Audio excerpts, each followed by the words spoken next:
Hello and welcome to the Futurist Letters Show. My name is Cairo Smith. I'm the founder and editor-in-chief of the Futurist Letters Journal. And on this show, we are bringing up interesting people in arts and culture and tech and various things like that. People that you want to hear from, people that you want to know what their deal is. And we are talking to them about the past, present, and future of arts and culture in this strange society that we live in. So you can catch this show with video on Substack, and there is an after show segment with myself and my co-host for paying subscribers. So if you would like to hear that little after show discussion, go ahead and go over to our Substack. You can go to futuristletters.com and check out that after show. But the episodes themselves are all free in their entirety. Today we have Matthew Gasda. He is a playwright. He is an author. He is a man of ideas, and we are very honored to have him here to discuss his work and what he's up to and whatever else the conversation ends up entailing. So I will pass it over to him to describe himself in his own words, since certainly enough people have tried to describe him in theirs. Matt, No. thanks for being on the show. Oh no, that's a prompt, huh? Thanks for having me. So I have a portfolio of work that touches on a lot of or includes a lot of different kinds of writing, and I think some people know me very specifically as one thing, others as another. Um, Now, what does this mean, just for people who really yeah, so don't some know people know anything me. about Matt Gasda? Yeah, sure. So some people know me as the author of Times Square. Some people know me as the author of Zoomers or Doomers. Those are probably my three most popular plays, all kind of what I would call like zeitgeist plays. Some people know me as a writer of like more intimate, non-zeitgeisty dramas, which I've been putting on in New York for 10 years. Some people know me as the author of The Sleepers, which just came out. Now, There's Sleepers is a a novel, novel, not a play, correct? novel, not a play, and then there's a sizable contingent of like Substack only people who know me through reading my Substack. Um, and so yeah, I think hopefully in the future I'd like to include filmmaking in that Well, portfolio. that sort of preempts one of my questions I had down the line. You do want to venture into filmmaking at some point. Yeah, I when I moved to New York, I was making short films, and that's actually what kind of got me into theater. It was just easier to make. I didn't, I wasn't really like a short form person, and it was really frustrating to put a lot of work in, as you may know, to making 5, 10 minute things. It just wasn't really where my um, head was at, Yeah, and so it's a lot of effort put in. I recently had this experience. We made a short film, and I found myself thinking, for just maybe 2 or 3 times the money, we could have made a whole feature. So you do get tempted to either go big or go in another direction when you're making short films. exactly. So I think I went in the I liked working with actors, and I liked organizing projects. I had things, and so theater was a little more immediate. And in New York, just the infrastructure lends itself more to theater than I think, because I was and still am pretty independent. I could bootstrap a play in a way that I couldn't with a movie. Now that my theater career has gotten more robust, there's now a lot of, not a lot, but a decent amount of inbound interest in like, do I want to make a movie? What And does that mean? What kind of specifics can you share as far as inbound interest and yeah, like robustness? like options on my plays, and Hmm. in some cases like attaching myself to direct those movies if they're then made. I don't want to give away too much about that because some things are Sure. very much in the process of. But I think there are like three potential like play adaptations at different stages of realness, and then I think, but my ambition is not really to adapt my plays; it's to make movies from scratch that make no reference to how I write dialogue in plays, but the plays serve as a kind of reasonable bridge. What Fundraising, one thing that I know that you've talked about and that you've been working on is low budget theater, as I think you've termed it yeah, yourself, and yeah, how you've thought about this, I imagine, in terms of filmmaking.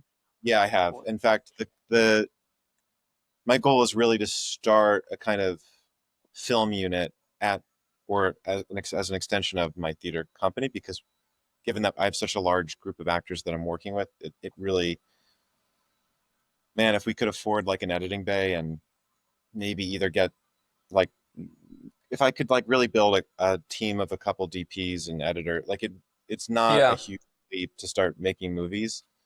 I would need some funding even just to pay for like the, either whether it's the film stock or the um, hard drives, like that we could make movies almost from scratch, at Yeah, scratch. by owning the capital top to bottom. It's funny when someone told me my Twitter bio sounded like a LinkedIn bio and they bullied me into making it more wry and more tongue in cheek. And in the process of trying to make it more wry, one of the things I threw in there was film autark, which is not actually a term of art or means anything. But I guess what I was trying to say was, maybe it's just my obstinance, but I really wanted to have the verticality in the filmmaking process to, you know, draft, cast, shoot, edit, color, all the way through to distribute, Yeah, within my company or at least my social circle. And it yeah, I sounds could like do you're saying something coloring, similar. but yeah, I think I would maybe skip coloring and I'd maybe skip uh yeah, some of the more like technical elements of Sure. bundling together. But I think other than that, I do basically um, want to have the means of production at hand. I mean, I'm really inspired by you've read Richard Brody's book on Godard, and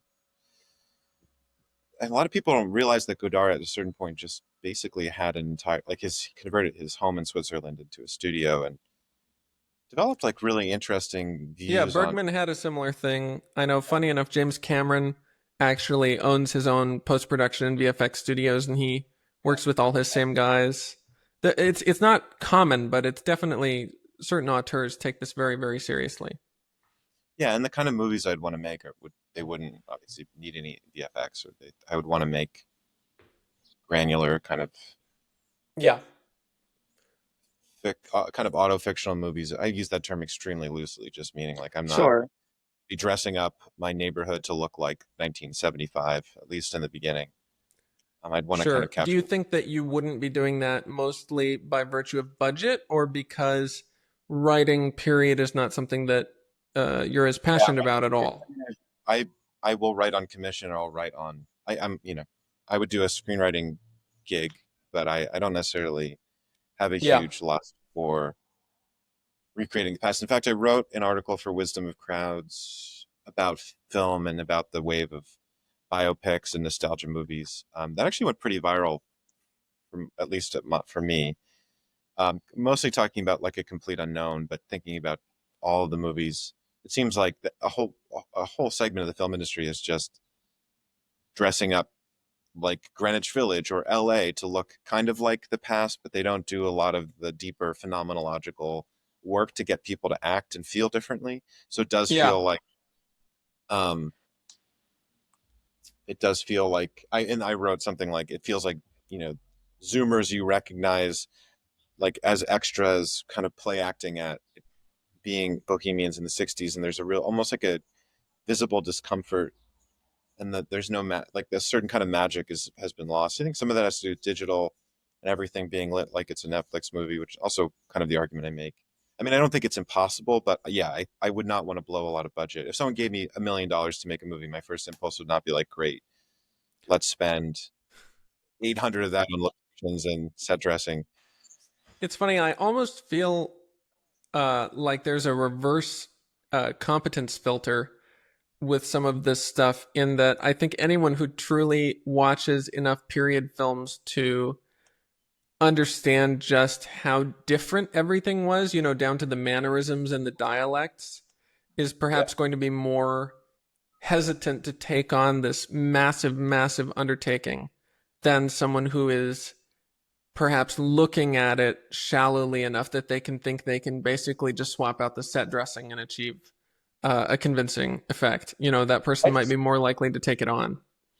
I also just, I mean, my gut feeling is that as part of my long polemic against my own generation, like millennials in the film industry got too professionalized, and, like don't really want to change. Where if you read books about the 60s and 70s, tech, like crews were always solving problems with and for filmmakers. There wasn't, now I feel like there's people are so happy to have their jobs in the industry that that sense of adventure and invention has declined. Yeah. Like, oh, this is the way things are done, and I think, and like I think so much money was poured into making TV or TV like movies that I think Yeah. a whole generation was kind of cut their teeth on one of the 500 scripted shows that were made between, like, 2012 and 2020, that all more and more started to look and feel the same. That you have to almost, I'm probably being unfair to a lot of people, but generally One thing, speaking, you'd have to one, deprogram those professional instincts. Sorry, go on. no, no, Go ahead, no. Nathan. Yeah, one thing Cairo and I have talked about before with the subject of people just fixating on the past and not making original work. Like, to give an example, what like at least for us, like we think the reason why Anora got so much acclaim is simply just because it was an original work, not even necessarily because of its merit. And Definitely. so I was curious, like, how optimistic are you in this way? Like, do you think that the studios and even like the bigger indie ones have gotten so big that like you have all these opportunities for this really like raccoon style filmmaking that could come Yeah, back? definitely. Like, I can already Raccoon see. meaning, digging around in the dumpster, shooting with trash. what you Yeah. have, not getting permits, or operating at most a couple $1 million. Yeah, don't get perm. People should not be getting fucking permits. Like, you don't should not need a permit to go shoot around New York. Or like maybe LA. Like, you don't need. I think LA, they might actually be militant, but you don't. It's a big country, and you don't. There are exceptions to this. Like, um, I had uh, there are cases where uh, yeah, if you have a bigger production, of course, like, and you have the means to do it, and there is a level of professionalization. I would not turn down working up down a project because the producers are actually getting permits. I understand that, but it shouldn't stop people from making $20,000 movies or $30,000 movies. Um, you do things right if you have the means to do them right, but shouldn't inhibit creativity to the point where there's no counterparty to, yeah, big indies. Um, I that uh, at I least, have a question yeah. about your work that we don't have to get into too much if we don't want to, but I'm curious because you talked about the idea of being polemical against your generation, specifically the artists of your generation. And I can definitely see that, for example, in Dime Square, the play. But you also described your work just now as autofiction, at least to some degree. So, uh, I guess when you have these ensemble casts where everybody is Mhm. showing off these traits, these mix of admirable and negative traits, do you feel that you're putting, say, a shadow of yourself into all these characters? Do you feel that this is more a reflection on people that you encounter? Is it a mix of both? What is the relationship there? Both. It truly case by case. I think, Hmm. different periods in my life and different works, um, I funnel more or less of my own, like, Have you attitudes. have you ever done music? Yeah, I grew up playing music. I grew up playing in Okay. bands. That's one thing I'm realizing is that in Dime Square specifically, all the artists, at least the male artists in the play, I believe they work in a field that you've at least dabbled in yourself. That's true. Yeah, that's Yeah, intentional. That's intentional for sure. very interesting. Yeah. Okay. And Do you along feel sorry, Nathan, go ahead. Yeah, no, I was just going to ask along those lines too. I mean, you've talked about before about, when you came to New York and like how it was a bit like a different experience for you. Um, One thing I was wondering is actually what was grad school like for you? Like, how did you feel in that environment? Oh, bad. Yeah, like that was the impression that I got. But I was like widely reviled, I think, by most of my classmates, and I why think do you from think like that day one. was?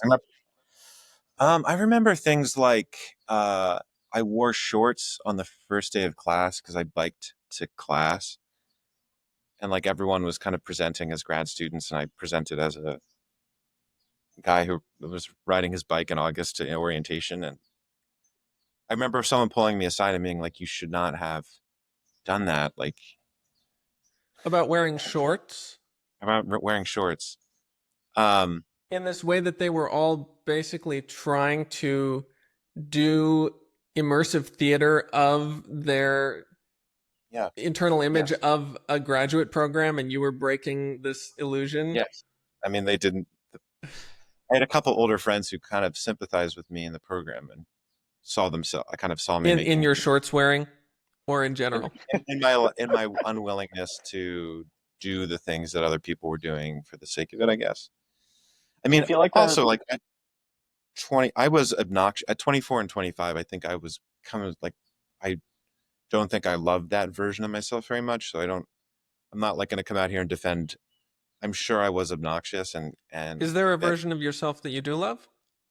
I like my present version a lot more. Yeah, Good. I feel better. I'm not to say that my life is consumed by self hatred, but at all. But just that I am willing to admit that my grad school experience did overlap with the time when I was probably the least um, self aware. I think for various reasons, maybe because I didn't.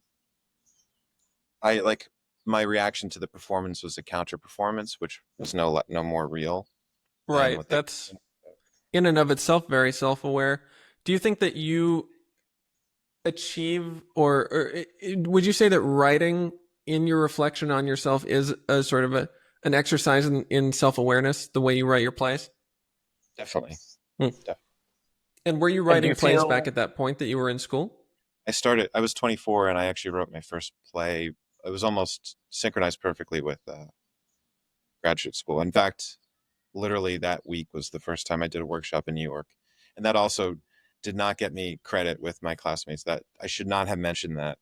I was taking the bus to New York to Nathan was speculating that uh, the types of individuals you met in your graduate program may have informed some of the characters that we find in your work. I don't know if it's that pointed, but I would imagine it had an effect. or the sleepers for sure. Hmm. Yeah, I was thinking sleepers before the other works for sure. Definitely, definitely. How has it Yeah, been having your novel out? How has the reception been? Uh, hard to judge. I think on one hand, like on Substack, there was like a huge wave of pieces about it. I think probably like 15. I think I've read. I have not counted, but I'd guess maybe like That 15. sounds about right. Congratulations, by the way. yeah, congrats. Some of them are pretty negative. Some of them are really positive, extremely positive. But I think all of them take it very seriously as like something that they're responding to. And there have been a handful of trade press journals and magazines covering it as well. And those reviews have tended to be more positive actually than the Substacks, which is interesting. I Um, also think maybe I'm biased because I'm a little uh, I don't really believe in the idea of an aggregate score or even necessarily a score for a work in terms of how much you enjoyed it, because the purpose of a work isn't necessarily to be enjoyed, which is to say, I think it's obvious you've crafted deliberately, in some ways, loathable characters in the sleepers, or at least characters with foibles that overshadow their virtues. And so I don't think that a reader having a negative experience to that necessarily constitutes a failure of the work. Would you say that's fair? Absolutely, and I'm not crushed if I hear someone say that they find the characters loathsome. I think I posted a something that I read on Substack on my notes that was like someone was like, I load this nihilistic brick of a millennial novel, but I read the whole thing in 36 hours. And It's funny because I think in that way they're actually taking a very Gasda-esque approach, right? In that they are having this polemical reaction against the millennial generation. that's right. And I think that's right. So that is the paradox of all this, is that I feel I am expelling a certain amount of loathing, and from about myself, but also about other people. It's not all, I mean, it's also not, I don't think I have the right to damn anybody or to save anybody. I'm mostly just, it is affect. I mean, ultimately it's an expression of affect. There's an intellectual component of it, which is to say that we don't have to live this way. We could become more self-aware, but it isn't meant to like torture people or to make them feel bad or to, it's not gratuitous. I'm not writing a book for like a gratuitous indulgent purpose. I'm not trying to, at least. So the point is No. to try to be truthful, and then not to leaven that truthfulness with something unnecessarily optimistic that would then undo the whole effect of the book. Sure. You think something saccharine in a Hollywood sense would undercut what the book is trying to achieve? Well, yeah, like the Dave. There's like a Dave Eggers-esque twist to this book, where if Dan became a successful activist and he and Mariko had a child and they went kayaking together, and they he learned about fatherhood, and Mariko committed to motherhood, and they loved each other finally. I don't know, like I can't imagine. I don't. I guess I when I teach playwriting workshops, I talk a lot about like setting up a logic that you can't yourself escape, and this could apply to anything really. I think it's most distilled in drama, but it could be true of novels or screenplays. And um, I think I think I set up a logic very clearly in the beginning of the book, that to then lose my nerve and try to redeem the characters would be to defeat the algorithm that I've built up. So it's not necessarily that I think this is the only view of millennials, but certainly it's an attempt to be as truthful and logical as possible about what a certain kind of ideological and moral setup creates. This is changing tack a little bit, but at least is related to me, at least in terms of like millennials and generations and just subcultures and how you're influenced as well. But one thing I found very curious is that you coach debate. It was policy debate, was it? It was Or a public forum for oh, two you and a half did years. and did you do I it did as a high parliamentary schooler in in college? college. You did parley? Okay. Yeah, yeah. Yeah, I Did was you do curious that as about well, that. Nathan? I did policy, but like, I mean, I didn't finish high school in America, as you're aware. So, um, but it was very curious to me because it's a very, very specific subculture that has very specific value sets and like a certain also toxicity to it that I remember very, very clearly. And so I'm wondering, especially if you worked in it, how that influenced you, how that like made you think about things. I think Like, the only time debate has had a direct impact on my work um, is with Doomers, which yeah, is that's about, what I was thinking too, because you're also coaching these kids too. Yeah. yeah. I mean, it's been 15 years. Well, I haven't coached debate since 2013. Oh, that's So a I did while. from Yeah. 2011 to 2013, but I have stayed in touch. I mean, I've like kind of kept tabs on the debate world a little bit, but also, as you know, like once like debating and becoming a debate kid is so specific that you never, Yeah. some of like tournaments from college feel like yesterday. Um, and Sure. some of my debate experiences are like really vivid, more so than other things. The only other equivalent is like high school sports, where like they're just burned into you like will have dreams Hmm. about them. You'll relive your failures. Um, but with Doomers, I realized I've said this in interviews before. It was like I was like, oh, this is all this group of people from 2010, like APTA, American whatever Parliamentary Hmm. Debate Association, now grown up, um, having with incredible amounts of money and power, but with basically the same moral depth, like with no more moral or intellectual depth than they actually had in 2010, Hmm. and the same kind of sleazy tricks that they might have used to. And I say this, there's a whole subculture of like ethics within at least parliamentary debate, because parliamentary debate has something that I think a lot of other forms don't, which is that the government proposes a case. And so the way the government constructs a case actually can be fair or unfair to open debate. Mhm. And What I was just to very, fill us in, what are these organizations and what would you consider sleazy tricks for people who don't follow this? well, it's totally changed. So by the way, apt has been totally destroyed. They now have prep time that they didn't have. You can use your laptop in between. There's like a prep time in the inside of the rounds. This is Back a in the day, debate organization for high yes, schoolers. it's national huge. Yeah, Yeah, famously I like was, yeah, no Cairo and I college, are in college, the, Apt's college. It's like the elite. It's the most elite American debate league, and famously like Ted Cruz was part of the like one of the earlier, like he was a national champion. He like debated Austin Goolsbee. This was like 1992 when the league was pretty new. Um, And when you but say yeah, it's been destroyed by prep time and things like that, when did these by wokeness. changes From start coming around?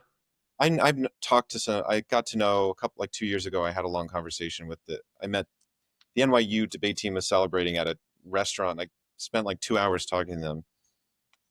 Now you can't. Now you in the old days you could propose. Well, okay. So the assumption the was in 2010 when I was a junior going to senior. Like the idea was that you couldn't run cases that were too that were generally it was assumed it was part of the unwritten code of APTA that the league was generally but not exclusively liberal, and so to run cases that were um, in accordance with everybody's general views was considered to be basically unfair. And so you could call a case tight if you are basically saying we are given a side that is unwinnable.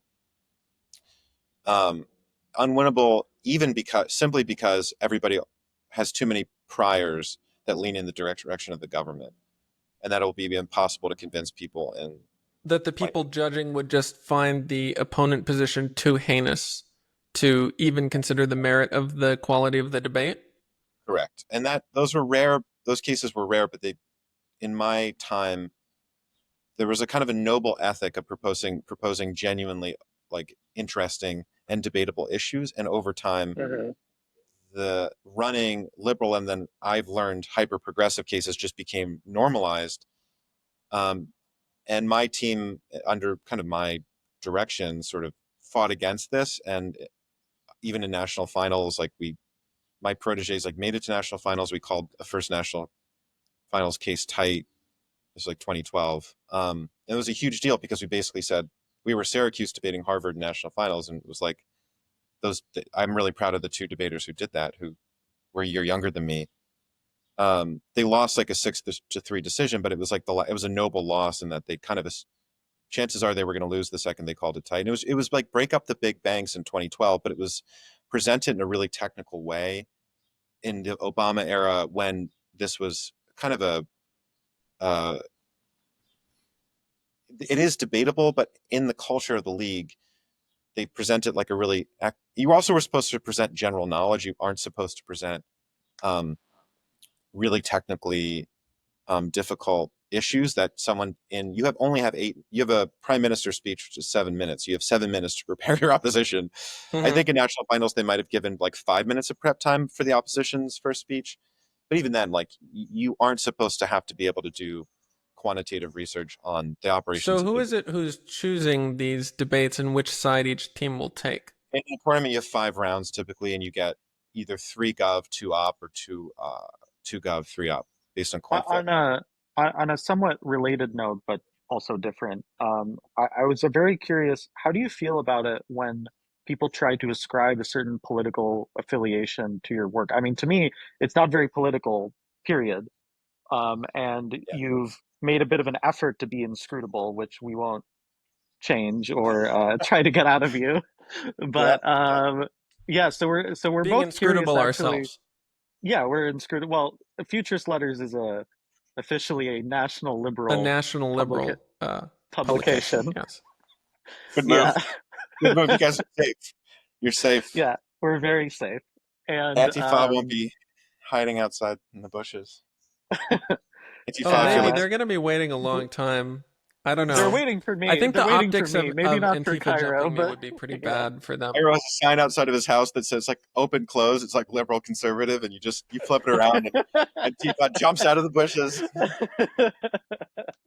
That's how I feel. Yeah. That's Yeah, Yeah. do you feel like And the desire of both individuals and media organs to try and do political taxonomy on your work, do you think this weighs or overshadows your work? it's so degrading. I mean, it's really embarrassing. Degrading. Oh yeah, completely. I mean, I don't think artists needed to have to do this, go through this rigmarole. I have to go through these like purity tests on either side. This is, I think, a pretty new phenomena. Um, there's I a like to say, just looking at journals and Substack, I really feel like we're in a Now, to be fair, I do invite it to some degree because I do comment on politics, but even then, mm, I no mean, one, naming very a show rarely. Dime Square is in and of itself entering the arena. It Yes, almost feels like, and you can correct yeah, me, yeah, it feels like you delight a little bit in bringing these elements into the tapestry of the world of your characters without necessarily tying yourself to a certain, horse, which is inherently going to be difficult when there's an autofictional element to your work. How do you approach this? Well, I think I changed my mind a lot, like I hope everybody else does. I think I'm taking in new information about how I think the world works, and so Sure. I think presenting a dialectical like creating an ecology of ideas in which different ideas have some commiserate amount of weight allows me to. I don't think I'm trying to hide. I'm actually trying to demonstrate a healthy degree of like authorial skepticism about what's right, genuinely, because in some cases I don't know what's right, or if I do think I know what's right, I don't think I'm myself the best. That is to say, the purest or like most morally good avatar of that position. So it's either the case that I don't know exactly what I think about something, or even if I do, I don't necessarily think that I'm in a position to kind of speak truth to power. So I I do think try to. people on the outside get uncomfortable with that kind of humility. And I really do think it is humility because they're often really, really trying to do this friend enemy distinction, this Schmittian thing That's what I meant by degrading. I think is trying to force you to come down definitively on a given topic. absolutely, and I think well, what I mean, yeah, and what I mean by degrading and in relation to what you just said is this notion that you don't have a role to play as an artist or a poet, that you have to give up your own territory, your own um, castle, and you have to go live inside of somebody else's castle. That you can't be independent um, of this selection process. That you have to be drafted. Um, Is that part of what drew you to create your own, say, theater company, Substack, things like that, instead of trying to join a yeah. team? Well, I don't. I wasn't invited, so there's no. I mean, to this day, I think the theater industry, like, well, if I hear that someone in the Broadway world is talking about me, it's almost typically to say that they'll never. I'll hear things will kind of trickle down, and I'm not. And what is this opposition that they have to you? yeah. It's circular. It's because you create your own thing, and because you don't pay homage to the MFA system or the sort They of have a system. sense that there's a dues paying that needs to occur. And then also this failure to declare allegiances going back to when I even getting my fucking master's degree. Like, it makes people uncomfortable if you don't, especially in like 2014, if you don't declare sympathy with social justice as a good use of your time. You automatically, even if you don't say anything, if you don't say anything, that lack of affirmative um, respect for social justice rhetoric will just kind of get you put off to the side. Do you feel You're this waning? not in certain places. No, now Not I think in theater and not in New York. it's waning in theater and in New York on the whole, but in terms of elite gatekeeping, I would not say.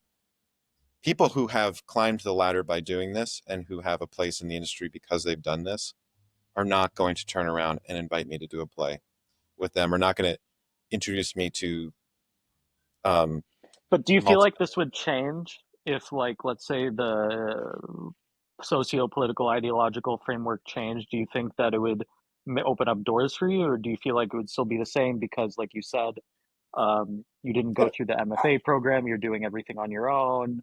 I think Um, things have changed a little bit, and I do think it's just the case that people. What will need to happen is that people inside of elite institutions will have to hire people who have that stamp of elite approval, but no longer hold the views. Like, for instance, I was at a party, two like literary parties this past week, and in both cases, like I was meeting, like there were a bunch of interns at these. I'm not going to out them, but interns at kind of fancy publications with fancy college resumes, who were in the summer here for the summer. They all uh, were pretty based in the way that but they Mhm. are obviously not going to say that to their mhm. bosses. But and there's the maybe infamous distinction between older and younger Zoomers. Like younger Zoomers are much more conservative than older Zoomers. There's They're just a very right Yeah, wing. someone was They're trying to very say the right wing. opposite to me, and I really don't No, think that's the no. case. and I'm like I think I'm seeing anecdotal, like this was like living anecdotal evidence. And then when I talk to them about this, they're like, yes, this is true. Like 2 years up, it's a completely different universe. Um, Based in this case, we're basically just using to mean not progressive orthodox in the 2010 not sense. progressive orthodox. Yeah, they're hardly like fire breathing conservatives, but just like kind of normal people. Yeah. Like they probably have the views of a '90s Clinton Democrat. Like I actually think Yeah, most we're all people. about 90s Democrats here I on think Futurist basically Letters. everybody, yeah, a vast majority of people. Well, I don't know about that. Maybe you, Kyra. Well, okay, that You want to ask and tell, Nathan? okay. uh, All right. That is not actually an expression of my own beliefs, but I do think that if you like post triangulation, Clinton is probably the nearest articulation of a universal post Cold War political Yeah, center. I'm not coming out as a Clintonian. I mean, I like that he balanced the budget, but I don't know a ton about his domestic policy. Um, but that's not. I think that's neither here nor there. I think the larger point Sure. is, I'm even finding that I'm getting opportunities from people much younger than myself. I'm 36, so younger editors, younger filmmakers, Well, younger here like you it's. are right now. Maybe you were just 10 years ahead of the curve. I think someone was saying, I guess that's my theory. Is I basically in 10 years. That's someone why was I'm not. saying that what you create is the high culture of as an artist for your own age group becomes more mainstream, at least if you're successful for 10 years younger or 5 to 10 years younger. I That's recently saw some like starter pack of like a 21-year-old that had like I think it had a Wong Kar-wai movies on it and things like that. And when I was 21, those were like they were breaking out, but they were sort of getting rediscovered yeah. among the sort of cinephile vanguard. And it's just funny to see that stuff now constitute like a basic bitch pack, basically. In the mood for love and uh yeah, like Yeah, lip gloss. Chungking Express.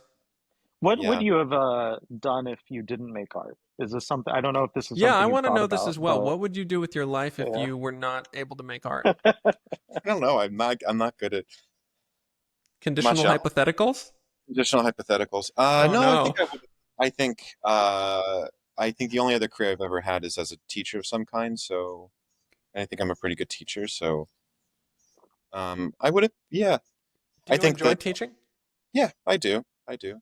I don't think I enjoy teaching in a school 9 to 5 or like 8 to 5 industrial hours, but um, I want to ask you about um partying because partying comes a lot in your work. There's almost sort of a an ambiguous space that's part partying, part hanging out, part doing business, where these characters interact. What do you think is the relationship specifically in New York between attending parties and making art? this is such an LA question. You've really outed yourself. Yeah, it's I a want to very LA hear question. Yeah. why this is an LA question. We all know why it's LA. Well, because I think well, I actually LA does this as a matter of course, kind of naively and innocently, and New York does this aggressively and knowingly and bitterly. And I think so. It's two Which sides is of to this. say, everyone in New York would know why we party and would not need to ask this question? Yeah, Yeah. Okay. yes. Can I answer? Can that just be my answer? Yeah. What Okay, neighborhood do you everybody, live this in? is esoteric New York knowledge. What Okay. neighborhood do you live in New York right now? I know you used to live in Bushwick, but A long time ago, but I live on the Upper East Side now, actually. you live on And the so, Upper East Side? Okay, yeah. cool. Yeah, when I did my tour, I was in Brighton Beach, and I'm one of those people. So it was like, how do you feel about the city right now? Like, do you feel like it's still the same creative place that it was like 5, 10 years ago, or do you I feel think like it's more. moving I think more more so. so? Yeah. I think I really. I mean, you're gonna get total bias from me, but I think the high like Chungus, Vice, Hmm. Instagram era of New York was wicked, and uh, to use the phrase "one-shotted," I think a lot of New Yorkers got one-shotted into a kind of anti-hipster, anti-high culture, pro all the things we've talked about as demonstrably bad on Hmm. in the last 45 minutes. I think we're just naively ingested in 2015 or That's earlier. interesting you say anti-hipster. Do you see Yeah, this is a bit. This. progressive orthodox as being in Oh yeah. opposition to hipsterdom? Oh yeah. Absolutely. Interesting. I would agree with Absolutely. that as well.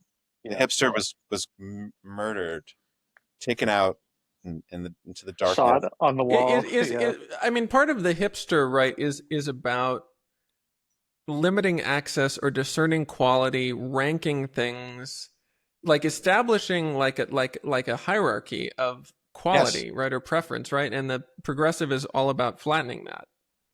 that's one way of looking at it that I think is that captures a lot of. Yeah. That's pretty accurate. Yeah. And Hmm. along those What lines else would you too, say? like, Nathan, what were you gonna say too? You're lagging a second behind, so it's hard to yeah, Yeah, interject. yeah, let's I let's think it's let's hear him as he comes over the Atlantic here.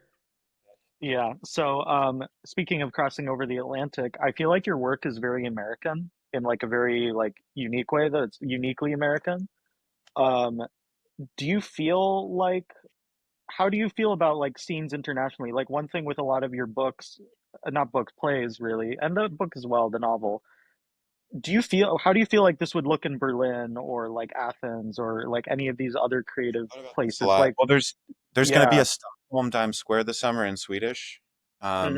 So that'll be maybe the first test. I think with the German thing, there've now been like two major German newspaper like reportages on Times Square for which I've been interviewed, and the first was a lot more naive than the second. I think the most recent one, the journalist listened a lot more closely, and um, I felt like I was accurately quoted.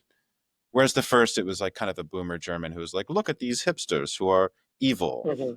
Isn't it silly that they're being evil?" Evil hipsters. Yeah.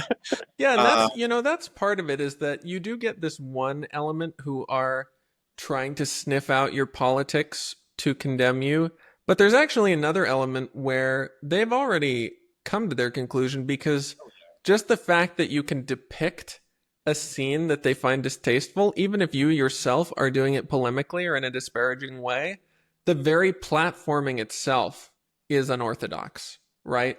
Is heretical. So that's all they need to make a judgment. uh, yeah, and then also depicting kind of loathsome male characters who have shame, or female characters who are operators and self-aware about the way they use their sexuality. Like these are things that um, I obviously am drawing from my own experience, my own sense of self, and from the world around me. And that in itself, you're not somehow you're not supposed to. You're supposed to talk about it at parties, but you're not supposed to put it on stage in a way. Sure. So like this, I it's feel not. like what you put on stage is the epitome of what gets talked about at parties, which is, I think, really valuable culturally as an artifact for people who don't attend said parties. I think you're supposed. Well, it's a weird combination where I don't think it's just. It is that there's some kind of right-leaning politics that's supposedly represented. People in Times Square famously, the word they use the phrase "woke inquisition," and that there's a kind of now historicizable discourse in the play. But I think the thing that's almost worse is showing that these characters are there and that they might be capable of redemption. I think the least progressive thing and the most kind of like Catholic or conservative thing about my work is that um, there's not like a moral guillotine at the end of the plays in which the bad guy, like the bad loathsome men, are executed for public edification at the end, in which I Yeah. myself do not offer myself up as a victim for public assassination. Um, I like, and find I this very, very Yeah, interesting now because you've talked about reluctance to give these troubled characters happy endings, and yet you yes, also talk about a reluctance to punish them in a way that might be satisfying, right? yeah, It's like, and go ahead, Nathan. yeah, no, I'm actually very curious about this, especially that you're very explicit about this right now. So like first of all, do you identify as a Catholic? Is this like an upbringing that you had within the it was church, definitely or? raised Catholic. Yeah, I'm not church going. I guess I'm definitely a fellow traveler, so that won't please anybody. But Mhm. um, But so uh, like, is it something that you think about though? Like oh in, yeah, I mean, you, yes, it is. yes, Okay. Okay. yes, yes. And I think the idea of yeah, and this is just a Gerardian thought for me that the idea of Yeah, only we've living, read Gerard. Yeah. yeah, the idea of only having the sacrifice mechanism without the grace mechanism is a overwhelmingly sad and dark view of like that is a very sad, that's a terrifying way for society to function. How do And I knew you this before I read Gerard. I sorry, we're gonna no, how do you Gerard relate Clark. to how do you relate to all of this as you've gotten older? I think I've experienced um I was writing about characters in their 30s before I hit my 30s, and I was writing about characters who'd had literary success before I had it. So Mhm. some of it is just that I am experiencing firsthand some of the anxieties that I was only simulating. Do you think you created your own literary journey through this sort of Landian hyperstition of what you depicted? Totally. Because I What see else? that. I see that, you're in your plays. I can literally chart your characters being like 5 years ahead of you, Yeah. which is kind of funny. Although I do believe that unlike um, the characters in Dime Square, you are engaged presently. Is that right? We were engaged, then we broke up twice, and now we are somewhere on the path to getting married again, but Oh, slower well, than. I don't want to get too much into that, but Well, you asked the question, so no. I mean, okay, but maybe without uh, that's not the important. I mean, sure. I do. Yeah, there's someone I really love, and it's been. Love is hard, and It is the hard. the marriage and engagement part is like the title. Not to be a total millennial about it, but the titles are not the important thing right now. But I think that like loving someone in that way has really been transformative. That's a cliche, but No, definitely. it's there's a lot of truth to that. And like one thing that I was actually curious about is you have a lot like your work is very horny, right? And like like it is. And Yeah. I remember reading an interview where you mentioned something about like, being in New York, being in your 20s, going on all these dates, like and so one thing I was curious about was like what was it like regardless of the circumstances, like experiencing like true love, like how has that changed your worldview? How is that like, you know, Compared to being in the wild world of dating in New of New York. York dating? Yeah.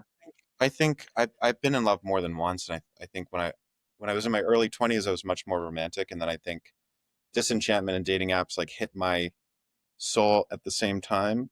So like That's not a a good mix, yeah. real heartbreak, and then like the mechanical means to numb yourself. Speaking of one-shotting, like hit me, and Yeah. I think my Hmm. my emotional self-regulation and erotic self-regulation was kind of lost for a number of years. No, not like They eat you up in New York, as I understand it. The women tear you to pieces. Yeah. I don't know. I mean, I want to say like I've had a lot of really positive and like successful relationships in the sense that I feel good and it like I've had we're friends and like love Sure, and sure, sure, sure. women like I re- I actually for the most part have gotten along better with women my whole life and like work Than well with men. more than men for the most part. What do But you think that derives from? I think that's changed now. I feel a much greater degree of balance in my life. Again, I think I just feel better about my life in general now. But I think a lot of it had to do with this latent hostility in the early 2010s, connected to progressive views of sex that nobody could uphold. And so, I mean, one thing is just think I was probably higher in estrogen when I was a vegan, and like I think I felt in hindsight, like now that Whoa. yeah, You I were thought you were in a way softly like transgender in a way that improved no, your I was relationships with women through your diet? no. I don't mean anything that extreme, but I mean I Okay. was really like, emotional and unbalanced. But I think I was also Hmm.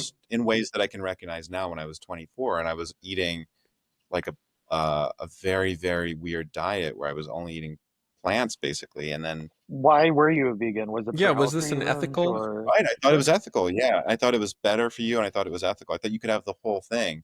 I think there was a time when I think a lot of men my age thought you could just be. This is where kind of Dan and the Sleepers comes from. There was this unwritten handbook for how to be like good and on the right side of history. You were the Obama era subjecthood, Right, masculine right. subjecthood. And so then when you would commit sins or you would be bad or you'd be lusty or you'd be deceptive, you couldn't square that with this, This urban is progressive this is view one of thing yourself. Cairo has It's talked to like me what you about said before. about He it, how the progressivism is like in some ways Christianity without the grace, you know? Like you Yeah, have oh this yeah. constant shame, but you don't have a mechanism for confession, right? Yes, exactly. Yeah. And so I don't want to like I think it's I want to just give an accurate picture. Like it's not necessarily I think like every day of my life was dating apps and sexual shame and like No, of terrible course, we're relationships. not Not saying that, that. Sure. Yeah, yeah. yeah, no, I think it's I don't want to paint like too hysterical of a picture. I think but you find yourself without these traditional means of yeah, confession, self-regulate like in almost a Foucauldian sense, you don't have you don't have an artful means of caring for yourself, and therefore you don't have a means of caring for other people. And so it becomes harder to be a good person in the sense that progressive, like a kind of, I don't mean really like the progressivism of the soul doesn't allow you to avail yourself um, to things like eating meat or seeking grace or being strong. And this is kind of corrosive because you can't, it's not about being transgender, which is a funny way. I think that there's a whole nother discussion about that, but it's actually, you're kind of blocking yourself from being um, decent and whole and grounded because you're afraid to employ strength and you're afraid to employ any kind of power or dominance, even if it's to a good end, even even if it's to the end of kindness. I think that's the schizophrenia that I think many men who went to like liberal arts institutions and whatever in 2000, the early 2000s, late 2000, aughts experience, and some are still experiencing. I think this inner contradiction. Do you, so Yeah. you've been I mean, I described think as, go ahead, Nathan. no, okay, so you've been described as like a man about town, and you're very, very identified with New York and everything that New York means and whatever someone thinks about. And I was wondering, do you feel like you fit in? Because I mean, I can say at least from my experience, especially in the neighborhood that I was living in and, the kind of background that I had, I would go to the same types of parties that you would go to, and, I could blend in, but did I feel like I fit in at all? No. And so I'm curious about that. Like, how do you relate to all of that? Especially you've been there a while as Yeah, well. I think I am a polarizing figure at parties. You kind of know who you are as a writer by the way your small groups treat you before you've made it in any like your success in the public sphere is often like a fractal of your success in the social sphere. That's at least been my experience. So, I mean, going back to high school, I think even my last name among my friends was kind of a signal of heterodoxy. Like that's so Gasda, or like Gasda was its own free floating term. Um, What were you like in high school? uh, I, I attempted to be a hipster. I think that's as I went from wanting to I was like a failed jock who tried to assimilate into hipsterdom. A And played. failed jock. Yeah. Interesting. What sport? Most of them at various times. Well, I didn't even attempt to be a jock until I was like 23. So you I have also- I one think up I was on me. because I wasn't good I didn't fit in there at all, and I had performance anxiety about. So were you a theater kid? No. No. I actually thought that I avoided that. Do you think that not being a theater kid in the high school sense is part of why you have so much friction with the mainstream theater establishment that gets acculturated there? Yeah, I would say so. Yeah, the theater kids are definitely my enemy, and I'm using choice words here. No, they're definitely the spirit of the theater kid is antithetical to. Sure. And you know, for the record, I have nothing against theater kids. I'm about to be married to a theater kid, so but it is certainly like a kind of a narrow slice of culture, right? I think you said Wicked earlier, you know. You're not aspiring to write the next Wicked as a playwright, I assume. I think Wicked would be a wonderful thing to write. I think actually it's not Sondheim. It's Wicked. Wicked's not the problem. I mean, it's what Wicked is like. So the Disney Wicked is somehow it's definitely not the canon of theater, the American theater, that bothers me. Do you love musicals? Is this something that you I know? don't. But definitely, I mean, Sondheim is a great American original. Mm-hmm. So I have two questions for you that are specific, just because I think people want to know. I got the sense from the foreword. Oh, tell me first about the gentleman who wrote the foreword to Dime Square. Who is that? And other plays. Christian Lorenzen? Yeah. What is your relationship? Christian's my friend. I just saw him the other night. It was not my relationship when when we started the play. We'd only known each other for a little while. Yeah. Christian's hangouts are kind of legendary. In the old days, he would put like really established writers on like on an unBCC'd email list with like new like kids who just moved to New York that he met at a bar that he thought were cool, as like and then invite everyone to a big bar party. And so you could be mixing with Pulitzer Prize winners, etc. And then like turns. And so Christian's kind of the Switzerland of the literary world. He does hang out with everybody and does have this old school mentality of non-identitarian. Don't you think you would also potentially be a Switzerland in that you well, consider the dialectic and you don't box yourself in? Yeah, I try, but I think Christian. But you're too heterodox. No, I think Christian has an urbanity and comes from a time when he's like from an age when this was the norm. So it comes, it's native to him, where like even all the things that I'm saying about like kind of gradually extracting the millennial man, like male selfhood from you had to build this against the age, whereas he grew up with it. Yeah, I think Christian, I think, was born in 77. I'm from 89. So even that difference, I think, is immense. What do you think about the Zoomer Would you say Dime Square, the social scene, is over? Yeah. It's over, and, my question, I'm very curious if you have an answer for this. How would you construct a test or a definition of whether someone was in Dime Square versus being adjacent to it?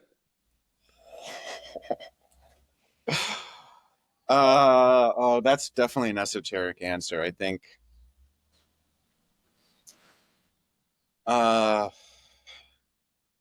that is really esoteric. Well, we can circle back too. I think that a lot of people who would call themselves adjacent get accused of being in, and a lot of people who would like to consider themselves in get accused of not being in, right? So I think it's a space that's worth even if the scene is dead, right? Like worth doing an autopsy on. Uh, yeah, there might be like certain. I mean, some kind of obvious ones would be like, were you in the play? Were you in a crumb stack? Were you a guest on Red Scare? Were you the host of Red Scare? Were you friend there? Did you do coke at China Chalet in 2019? Are you in Honor Levy's friend group? Like, Yeah, it's kind of like you have a 12-point test, and if you get a certain yeah, score, right, is that's how you'd probably, have to do it. I Yeah. think, yeah. So I would score pretty highly, but I wouldn't score 100%. Like, there are certain things I didn't do or don't do. Um, so no one is a pure. The person who scores 100% on that test is probably dead. I don't I think like the ring. Yeah, the ketamine got them or something. Yeah. Yeah. Okay. So what comes next? I have a play called Over the Moon, which deals with a lot of the romantic issues that we've touched on, but I think it's a much more affirmative reflection on love, and that Affirmative it, reflection on love. Do you think this comes out of the place that you're at with love compared to? well, it's also, of course, it has an extremely long, bitter fight scene, and it's kind of an attack on aversions to intimacy and romance that I think are becoming more universal among younger people, especially. So there's a kind of a me stand-in character, but he's 25 in the play or 26, so he says some things I wouldn't say. So it is an autofiction in the sense that none of what happens in the play is like right for my life, but I think the spirit of it is an attack on safety culture and on a kind of romantic groupthink in which no one can choose. No one feels like they have the right to choose love for themselves without running it through their group chats and their Bolshevik committees of marketing directors. And We don't really have this in LA aside from I think maybe 12 LA's square been like this blocks for like 80 in years. Silver Lake. Yeah. Or What people do can you go in. There's private space in LA. There's private space in LA, and I think that changes everything. In New York, New York has the downside of it's physically structured like the internet, and so the internet. Wow. What a wow, quote. what a quote. Yeah. What do you Yeah, think about Zoomer men? Like what you Oh interact with them? yeah, as Zoomer men, we're very curious to know what you think about Yeah. us. I recently taught a young editor at, I'll say, a liberal leaning magazine, a very intelligent young man, in the same Fourth of July party, how to play football and how to play poker. And I saw him again recently at a party, and I was joking that it changed him, and other people who saw him like changing in real time. This was a Zoomer. It's like 26 or 20. Yeah, This is like teaching a hunting dog like how to it was run through the incredible. woods.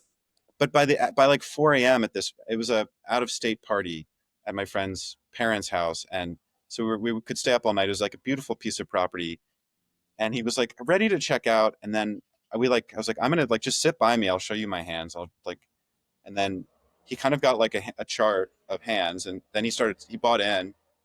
I think he ended up like $1. And he saw me rise and fall. I was up like $100, and then I got like one of the worst beats of my life, and ended up not. Do you have I lost. do you have a favorite gambling movie? Oh, California Split. Oh Oh, amazing. yeah. Yeah, we love it. Yeah. That's, Oh, I think that Nathan and I, and maybe you can guess this, sort of fall back on California Split a lot in our rapport when we're good. That's all I trying to want to make hear. bad decisions. Yeah, That's a beautiful That's all I want choice. to hear.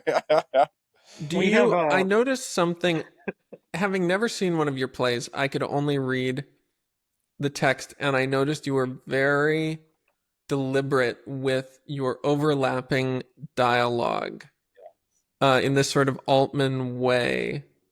Um, Here's a question, just as someone who's also a playwright and director.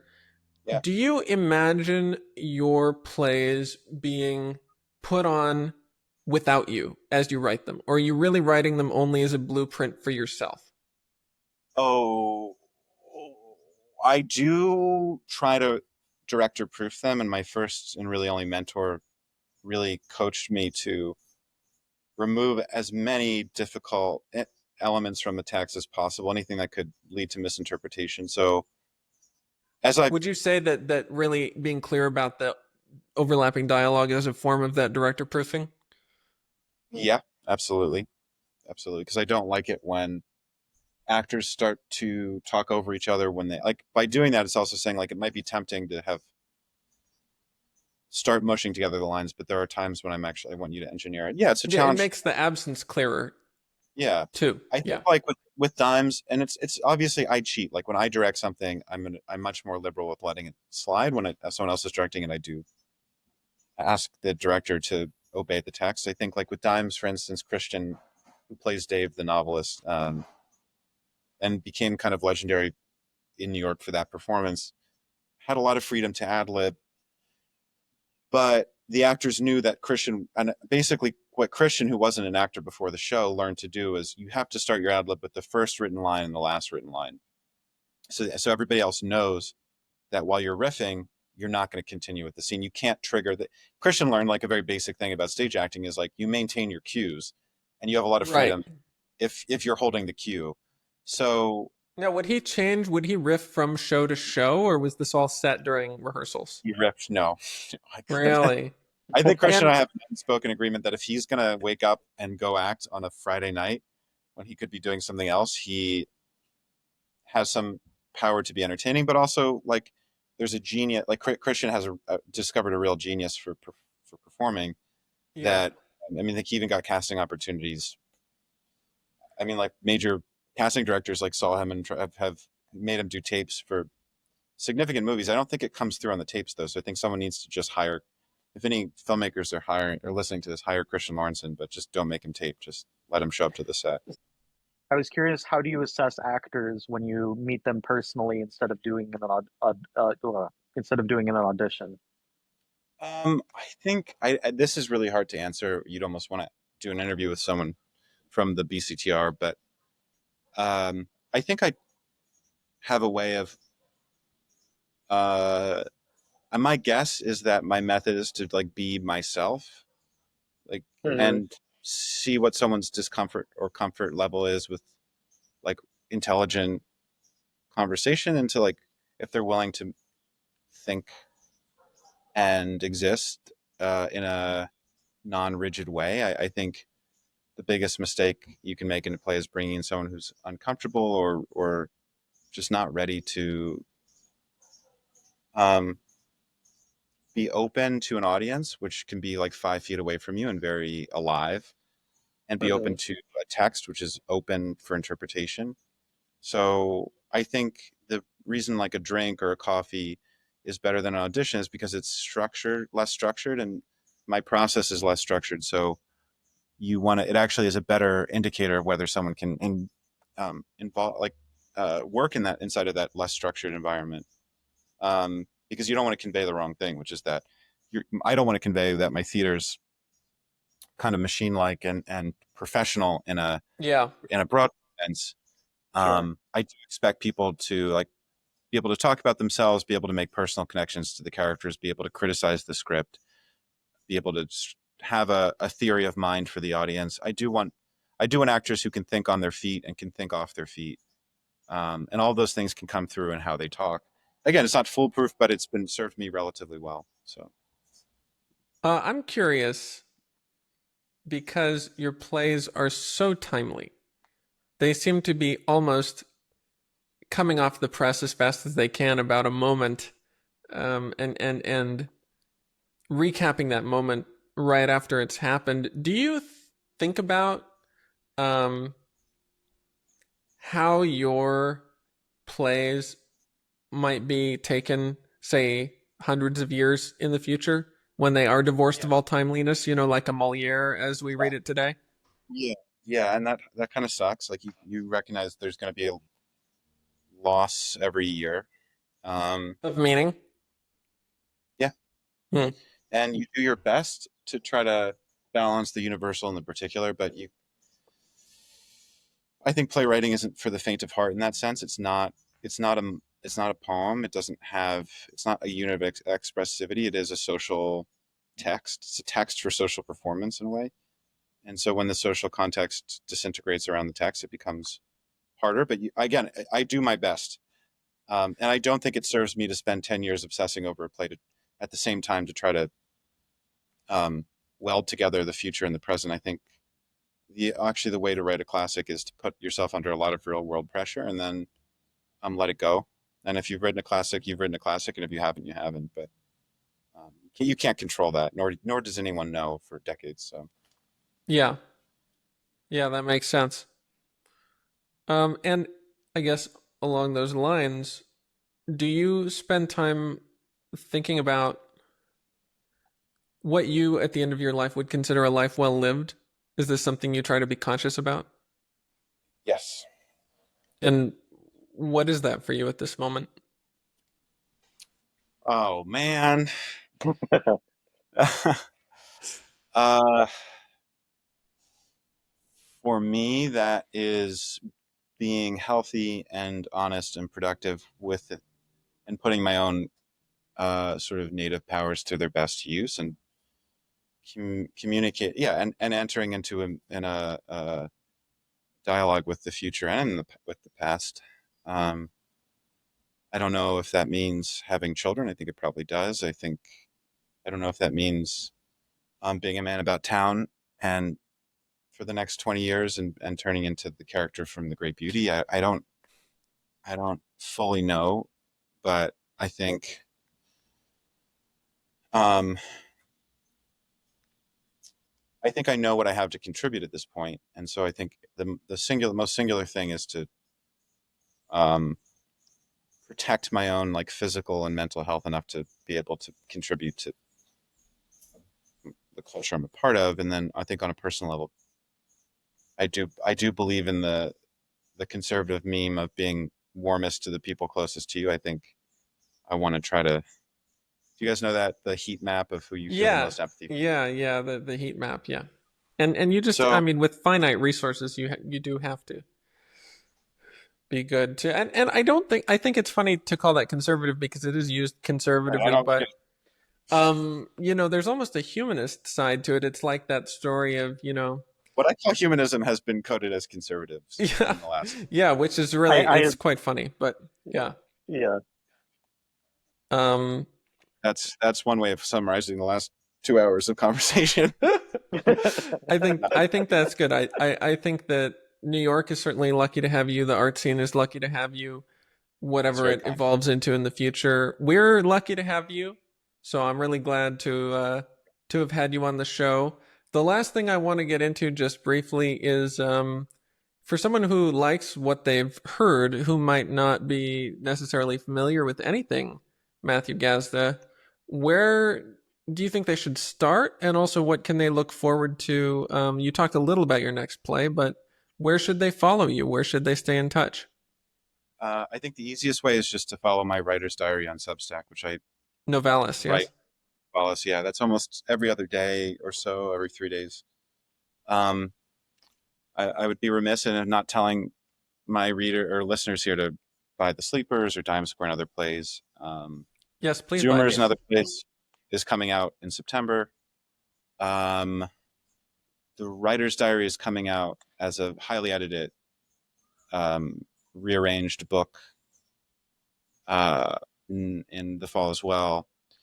You can check out my old films on Vimeo. They're like 12-year-old little movies on, I think if you just search my name plus Vimeo. Um, yeah, I won't tell you the name of my old band on Bandcamp, but that's maybe the one.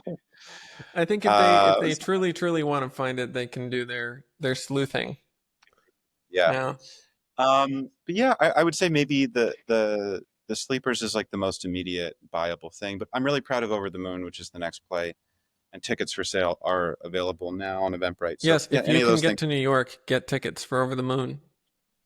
Yeah. And also just like come by BCTR, the home space in Greenpoint. We have a lot of younger playwrights doing work there this summer. And so, yeah, it's a great space. And I recommend coming and either working there or seeing a play there or hanging out. Um, that's it. Great. Well, looking forward to getting the chance to see some of your work, either if it ever comes out here or if I ever get out there. We have a little bit of theater we should here in talk. LA, indie theater, so there will be stuff for you to sink your teeth into if you I think do. now that LA is going through its own Times Square moment, I think you guys should do it out there. I think you should put Some it on. theater? Oh yeah.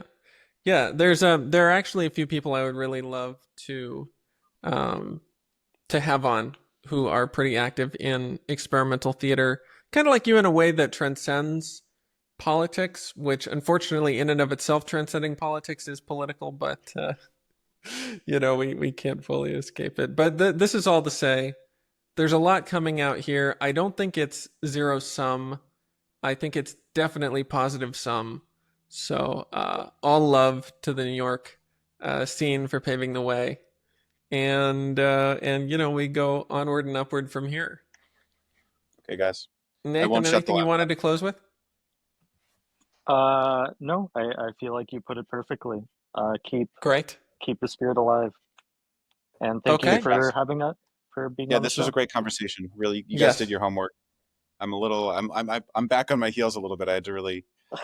Oh, you did great. You did great. And the last two bits of business, I will say, one, if you want to sponsor the Futurist Letters show, please go to futuristletters.com. You will see a link to advertise. You can go ahead and do the self-serve portal to put in your copy, and you'll have yours truly, Cairo Smith, reading the sponsor message on air at the beginning and end of every episode instead of this message. So please do it. You can support these conversations and get your whatever text you want to get out to the ears of a discerning and high energy audience. The other thing is that we, after each interview, do a little bit of an after show discussion, just the hosts. So if you want to stick around and hear Nathan and me overthink how all this is going and anything else that comes to our heads, please become a paying subscriber of Futurist Letters. That gets you access to all the behind the scenes on the essays and fiction. It also gets you those after show episodes, and stick around for that because it's coming next. Thanks a lot again for being here, Matt, and we'll see you next time. See you guys. Thank you.